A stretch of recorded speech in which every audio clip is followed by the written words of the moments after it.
Hey, what's up, guys? This is Brett from Headbangers Closet. And this video is in response to a contest by Daryl, the Northern Vinyl guy.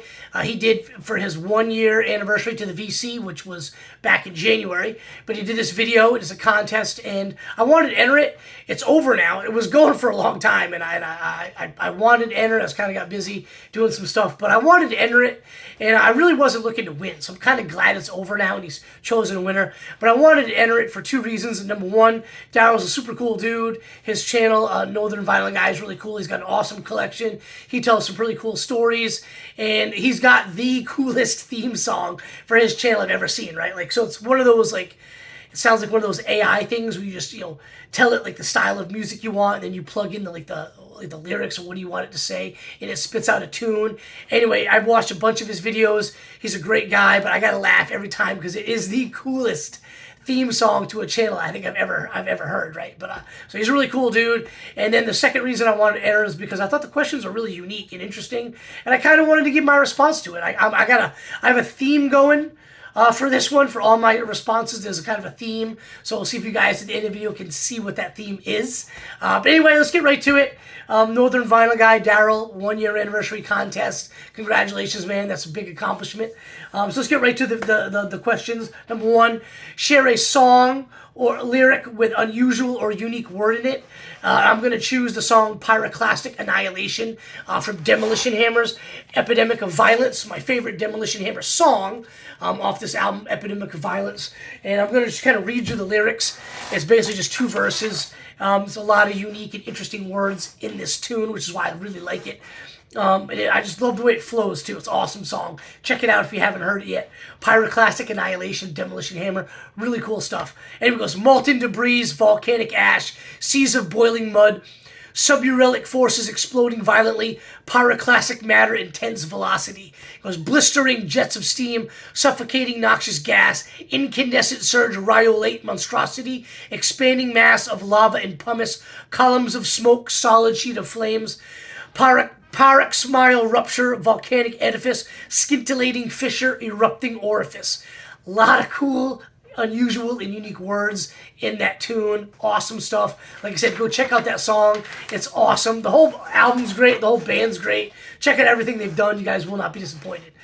So second question is show a record with a pressing not from the country I am in. So this one is Evil Dead's Annihilation of Civilization, and this is a Brazil pressing.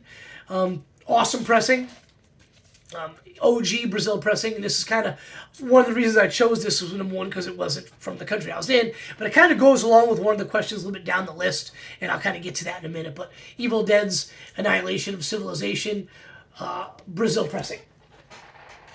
Next question says, if you're in Canada, show a record from that province, U.S. state or border. So I wasn't really sure how to go on this one. So I chose a few. I chose a record from Canada, a Canadian band. This is Razor, Executioner's Song. These guys from Canada, awesome band. These guys do not get enough attention. I've showed them on my, underrated and underappreciated 80s thrash bands video series, which I got to do the next installment. I've been putting that off for way too long. I think I'm up to number 5. I got to do that. Some of you guys have been asking about that in the past handful of months, so I got to get on that. But anyway, Razor, Executioner's Song, killer thrash band from Canada. So I live in Georgia, but I'm from Massachusetts, so I'm going to go with a Boston metal band. This is Wargasms. I think 88, 89. I'm not even sure when this came out. 88. I was right all along. Why Play Around? Awesome thrash band from Boston. If you guys haven't listened to this record, go check it out. It's got to be, not counting like the big 80s thrash, like the most popular ones. I hate saying the big 4, maybe like the big 6 or 7 to 8 of them, right? I would put this one right there, man. This is a great record. Wargasms, Why Play Around. So I'm going to include this because it's from Massachusetts, my original home state. And then, now I live in Georgia, I'm going to go with a Atlanta thrash band. This is Hallows Eve. Awesome band. And they're not, still active, but these guys, I believe they still live in Atlanta, and I think I was at the King Diamond show. I mean, obviously I was there, but from what I had heard from some friends that, the whispers that some of the guys in this band were hanging out with King Diamond at the bar, before the show. So I don't know how true that is. It could just be like rumors, but I don't know. I think it's pretty cool. But this is Hallows Eve, Tales of Terror. These guys from Atlanta, Georgia. So that kind of covers the Canada and then the bands and albums from the area that I'm in. So next we got number 4, Show Your Music Paraphernalia. Now, I got a lot of this. As you can see behind me, I'm a huge Metallica fan. That's the band Metallica and Iron Maiden back in the early 80s were the bands that kind of got me into metal. And well, let me rephrase. Metallica and Iron Maiden weren't the bands that got me into metal. They were the bands that when I discovered them, it kind of cemented me just being a metalhead for life. Like I was into metal. I was into the 80s hair bands and bands like Motley Crue, Cinderella, Rat, Kiss, bands like that in the early 80s. I got into metal in 83, really kind of catapulted things even further with 84, all those great releases. But Metallica and Iron Maiden were the 2 bands that made me start collecting. And Metallica was the big one. So I got a lot of stuff. So paraphernalia, I'm going to just show a handful of things. So almost all of this is going to be Metallica related. But anyway, so I collect pretty much all things Metallica, or at least I did. I cut way down in like the past 8 to 10 years where I'm only collecting like promo posters and then show posters. Every poster behind me is from a show I was at. Some of them, the big ones that you see, the tours, some of the ones over this shoulder, the 2 on the end, like kind of in black and white, are like special shows that I was at. But anyway, so this one is a Strawberries Music and Tapes, load, promo, like it's coming out, available June 4th at all Strawberries. When this thing had an anniversary a few years back, I did a video on Load. I told the story of going to this particular Strawberries where I got this from at midnight and picking up the album. This was part of a record store reload promotion. Just kind of gives the date it's coming out. I actually got this with 13 New Songs, November 18th, 97. I got this with a reload countdown calendar for the month of November, and I can't find it. So then I used to collect Metallica magazines, especially in the 90s. Most of them were all like, your Rolling Stones and the guitar stuff. It's kind of after I kind of quit having like Metal Hammer, not Metal Hammer, but like Metal Edge and Hit Parade or stuff like that. But this was mainly guitar magazines I was collecting through like the 90s. And then this is a newspaper from St. Louis when I went to see them play at Busch Stadium in 2017. This is just a local newspaper from St. Louis, and Metallica was on the cover, so I grabbed a handful of these. These were free at like pretty much every gas station you went to. Next, I've got a pretty cool, it's called Messengers by James Hetfield. It's all of his guitars. Just like pictures of pretty much every guitar that he has and some write-ups. And, of course, the coolest part of it, it is signed to me from James Hetfield. I got this in St. Louis in, 2023, November, when they played at the, I don't know what it was called, like where the Rams used to play, the St. Louis Rams, in that dome in downtown St. Louis. They did 2 nights there, and the night before, he was doing an autograph signing at a bookstore, and I was able to buy the ticket. You get the book, and then you get the personalized autograph by James, and then you talk to him for like 30, 40 seconds. It wasn't long, but it was really cool. Like I actually got to talk to James Hetfield, ask him a question. He commented on my Georgia Bulldogs hat, and I got a Go Dogs from him, so that was pretty cool. And the next one is a Ross Halfin, all the Black Album photos from that like 5 freaking year long tour. It is still sealed. I just got this not too long ago, but really cool stuff. I've seen other people's copies. Just awesome photos from Ross Halfin. If you guys watching this channel, you're metal fans, you know who Ross Halfin is. So yeah, all these cool photos from Ross Halfin. So like my buddy Mark over at Twanger's Turntable showed his Iron Maiden banners. So I'm going to show mine. If you've been watching my channel for a long time, you might remember this from back before I moved to the location I'm at now, my old Headbangers closet. This was covering my CD rack. So it's just my Iron Maiden banner there. Pretty cool. So I don't mean to sniffle. I kind of got a little bit of a cold. And this damn light, this kind of got a freaking beam of light in front of me. I don't know how that, I don't really remember that happening before. I don't know what's going on. Anyway, so I got some posters. As like I said, behind me, you can see all the posters. I collect a lot of stuff. A lot of promo posters for shows. This is one from that Metallica show at Busch Stadium where I got the newspaper from. I've got a bunch of these framed from all the shows I was at that tour. Then I've got a badass Megadeth No More Mr. Nice Guy. This was a flat promotion poster at the record store in the Emerald Square Mall in North Attleboro, Massachusetts, that I was able to have them get off the wall for me so I could frame it. I actually had it in my collection for years before I framed it somewhat recently. All these, most of these are hanging in these other walls that you cannot see. One of these days when they're all full, I will do like a Headbangers Closet like tour. Next one, we have a Metallica poster from my birthday, August 20th. And this is at Minnesota, where there was the brand new Vikings football stadium, the Dome. So they were the second band to play there. So it just opened. There was like a soccer match and a Vikings like preseason game, and then a country artist played. And 2 nights later, on August 20th, Metallica played at U.S. Bank Stadium, Minneapolis, and that was my birthday. So my wife's like, "Fine, you can go to the show. It's your birthday." So I can see Metallica on my birthday. That was pretty cool. And like I said, I collect promotional stuff. So this was the S&M, the original one. The first S&M, this was a promo poster. Did you hear the one about the rock band that wanted to play with the symphony? And it's the album come out in November, so I get, just like the Megadeth, I got this from the record store, took it off the wall for me. And then the same thing with this one. This is the Beyond Magnetic EP promo poster. I got it. I actually got this online. This one's from, I think, England, the UK. But this was a promo poster for that Beyond Magnetic.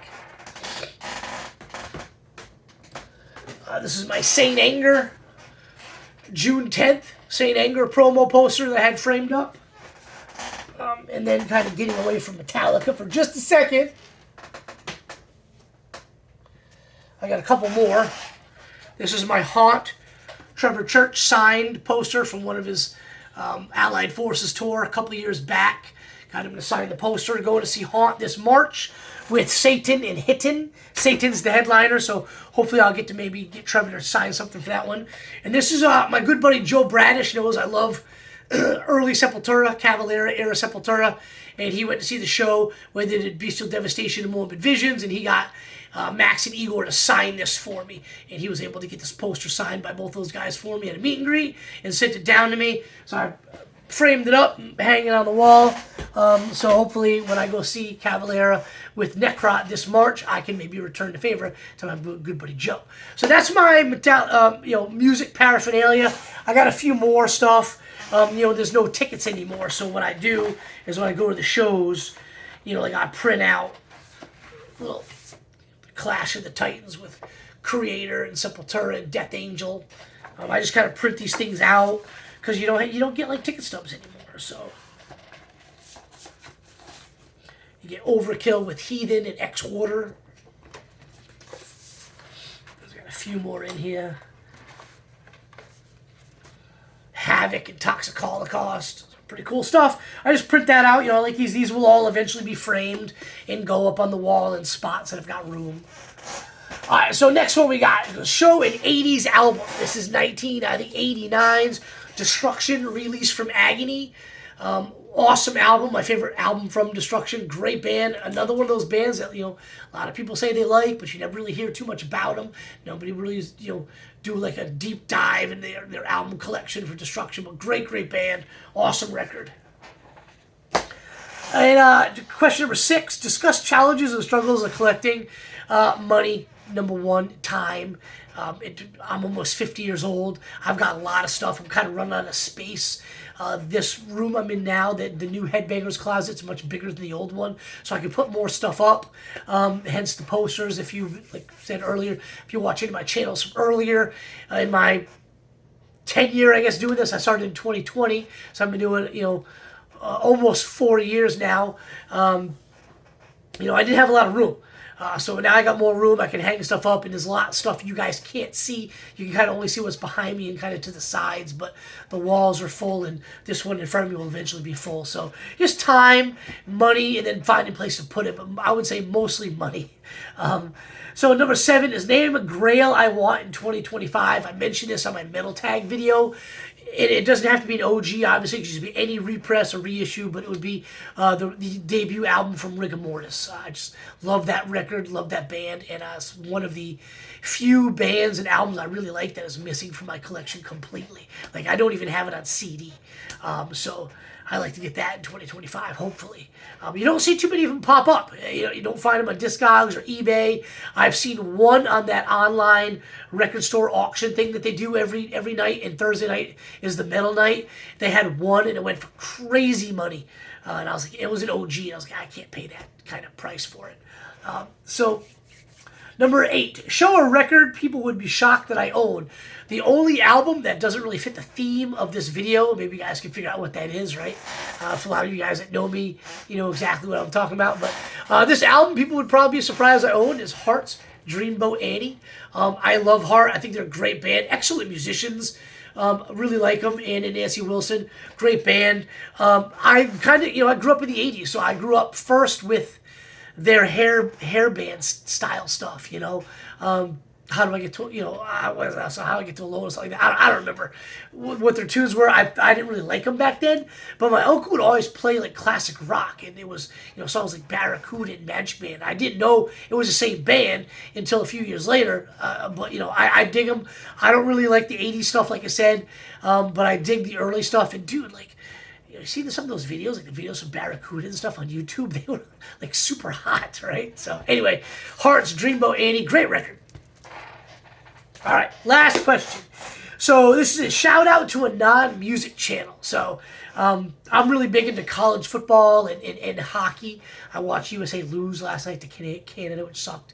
But big fan of NHL. I watch a lot of the Detroit Red Wings channels. I watch a lot of hockey channels. I'm a big college football guy, so I watch 6 or 7 different college football related channels, and then a few Georgia Bulldogs related channels. But the shout out I'm going to give is to a guy. I love fishing, bass fishing. I live right next to a giant lake. I go fishing quite a bit for bass. And the shout out will be to Colton Posey's fishing channel. Super cool dude.